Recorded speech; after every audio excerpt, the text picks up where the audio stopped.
Selamat sore teman-teman. Hari ini kita mau belajar hal yang baru lagi, yaitu mengenai PR 2 strip PJ strip 2024 yang mengatur mengenai pemotongan pasal 2126. Nah, sebelumnya dikeluarkan PP 58 tahun 2023 mengatur tentang tarif efektif. Lalu ada PMK 168 tahun 2023 yang lebih menjelaskan tata cara pengaturan di yang tarif efektif tadi yang PP 58 2023. Yang kali ini PR2 strip PJ strip 2024 lebih mengatur ke bagaimana cara penginputan dan juga pelaporan di aplikasi terbaru, yaitu IbuPot pasal 2126. Peraturan ini mengatur tentang bentuk dan tata cara pembuatan bukti potong pasal 21 dan atau pasal 26, yaitu di aplikasi yang terbaru IbuPot pasal 2126, dan juga bentuk, isi, dan tata cara pengisian, tata cara penyampaian SPT masa pajak penghasilan pasal 21 dan atau 26. Yang sebelumnya kita lewat ikon ISPT, kemudian kita input semua dulu, lalu kita download CSV-nya dan upload di e-filing. Kalau kali ini kita langsung menginput di aplikasi IbuPot 2126, kemudian langsung saja upload dan lapor di situ. Itu merupakan pembedanya. Jadi penetapan peraturan ini itu menghapus peraturan lama yang 2013. Untuk kali ini saya akan meng-highlight beberapa poin penting yang perlu teman-teman ketahui sebagai pembeda.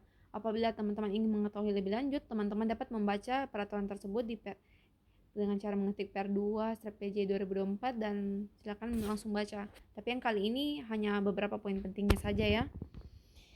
Nah, di pasal 2, pemotongan pajak yang dilakukan ini harus dengan cara membuat bukti potong. Kemudian bukti potong itu diberikan kepada penerima penghasilan.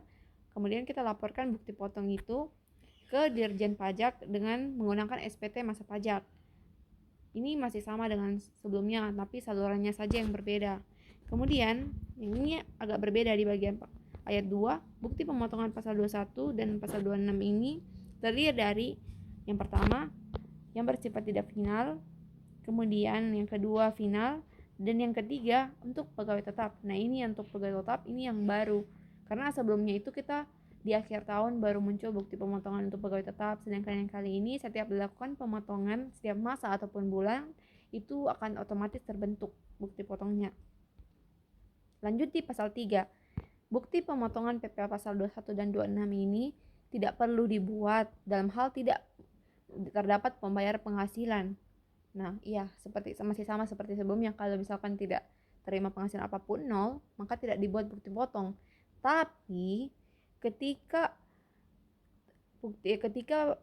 penghasilan di bawah PTKP dan lain sebagainya seperti yang terdapat di ayat 2 ini tetap dibuat dalam hal tidak dilakukan pemotongan pasal 21 karena jumlah penghasilan tidak melebihi PTKP atau penghasilannya di bawah PTKP, atau ada yang dipotong nihil karena keterangan surat keterangan bebas atau kena tarif 0%.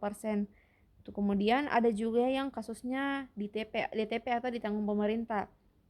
Dan juga ada yang PP pasal 26-nya ini dipotong nihil karena ada perjanjian P3B atau penghindaran pajak berganda. Jadi ketika di aturan sebelumnya kalau misalkan ada pegawai yang di bawah PTKP itu, kita kan tinggal total jumlah pegawainya, kemudian jumlah penghasilan bruto, dan ya sampai sana saja. Sedangkan kali ini masing-masing pegawai itu perlu diinput berapapun penghasilannya, berapa PTKP-nya, walaupun tetap pasal 21-nya 0, tetap harus diinput. Dan untuk yang lainnya juga yang memperoleh surat keterangan ataupun apa itu tetap diinput, tapi surat keterangan itu harus diinput juga. Jadi ini agak berbeda dibandingkan yang sebelumnya.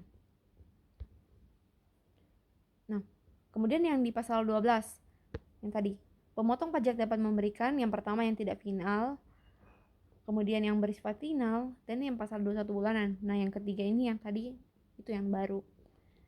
Kemudian paling lambatnya itu 31 Maret 2024, jadi jangka waktunya ya 2 bulan plus minusnya. Lanjut. Nah, yang tadi saya sampaikan pasal 13. Jadi ketika peraturan ini per 2 PJ 2024 muncul, yang lama ini yang 2013 itu dinyatakan sudah tidak berlaku. Jadi untuk masa pajak Januari, karena ini berlakunya mulai Januari, teman-teman tidak bisa lagi menggunakan ISPT yang sebelumnya. Jadi kita perlu aktivasi fitur Ibu Pot pasal 2126 yang caranya sudah ada di video sebelumnya, dan juga menginput bukti potong untuk pegawai maupun yang bukan pegawai seperti ya sudah ada di video sebelumnya kalau teman-teman mau lihat di Ibu Pot pasal 2126 yang terbaru itu. Ya, mungkin demikianlah yang saya sampaikan mengenai PR2 PJ 2024. Apabila ada yang ingin teman-teman tanyakan, silakan kalian tanyakan saja. Terima kasih.